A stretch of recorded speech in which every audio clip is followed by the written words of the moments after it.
آسمان پر گہرے کالے بادل چھائے ہوئے تھے، زور کی بارش ہو رہی تھی۔ موسیٰ گھر کے صحن میں چھتری لیے خوشی سے بھاگ رہا تھا۔ موسیٰ خوشی سے، دادا جان بارش آ گئی، میں نے دعا مانگی تھی، اللہ تعالیٰ نے میری دعا سن لی۔ دادا جان مسکرا کر، ماشاءاللہ بیٹا، بارش اللہ کی رحمت ہے، مگر کبھی کبھی بہت زیادہ بھی ہو جائے تو چھت سے پانی ٹپکنے لگتا ہے، درخت ہل رہے ہیں۔ موسیٰ معصومیت سے، دادا جان کیا زیادہ بارش بھی مسئلہ بن سکتی ہے؟ جی بیٹا، اگر بارش اتنی ہو جائے کہ گھر بہنے لگے، زمین کھسکنے لگے تو وہ آزمائش بھی بن سکتی ہے۔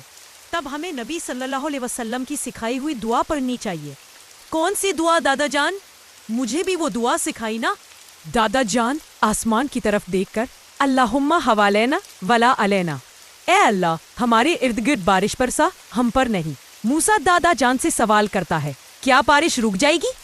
دادا جان نرمی سے، اگر ہم دل سے مانگے اور بھروسہ رکھیں تو اللہ ہماری سنتا ہے، بارش کو بھی سنبھالنے والا وہی ہے۔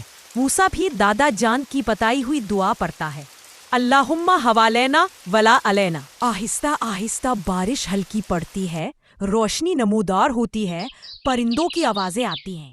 موسیٰ خوشی سے چھلانگ لگا کر، اللہ تعالیٰ کتنا مہربان ہے نا دادا جان، بس بیٹا یاد رکھو، دعا، صبر اور ایمان، یہی مومن کی طاقت ہے۔ موسیٰ جب بارش بہت زیادہ ہو جائے تو یہ دعا پڑھنا مت بھولنا۔ یہ نبی صلی اللہ علیہ وسلم کی سکھائی ہوئی دعا ہے جو ایمان والوں کو ہر حال میں یاد رکھنی چاہیے۔